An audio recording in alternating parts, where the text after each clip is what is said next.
I don't ask my husband to adjust cabinet doors. I do it myself, quickly and easily. All you need is a regular Phillips screwdriver, like this one. Cabinet doors are usually mounted on 2 or more concealed hinges. First, check that the part of the hinge attached to the door is aligned properly and that all the screws are tightened. If everything feels solid, you can move on to adjusting the hinges inside the cabinet. You've got 3 simple options. The first is height adjustment.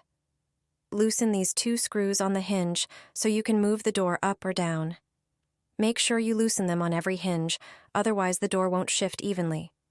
Support the door, set it to the right height, and tighten the screws again.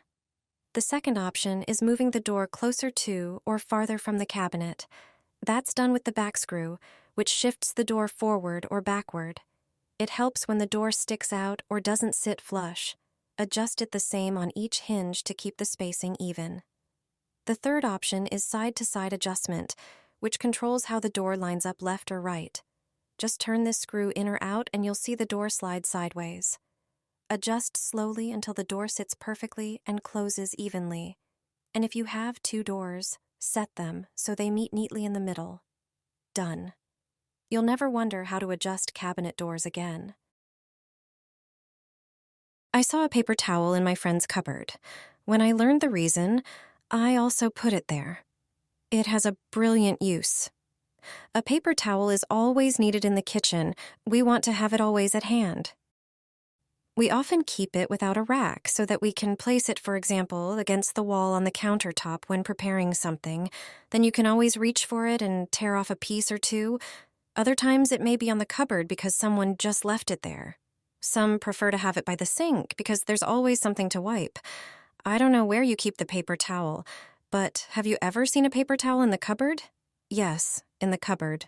Not in the living room or bedroom, but in the kitchen cupboard. For example, in the one holding glasses and mugs. It's not there without reason. Surely you know that when doing something in the kitchen, you always have one hand occupied. When you want to wipe something, you try to tear off pieces of the paper towel with just one hand. The other one is either busy or dirty.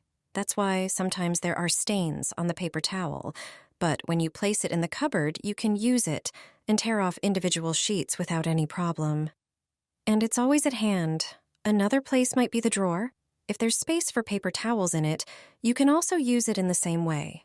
It's always at hand and easy to tear off its pieces. You don't need a paper towel rack. A kitchen cupboard or drawer is enough.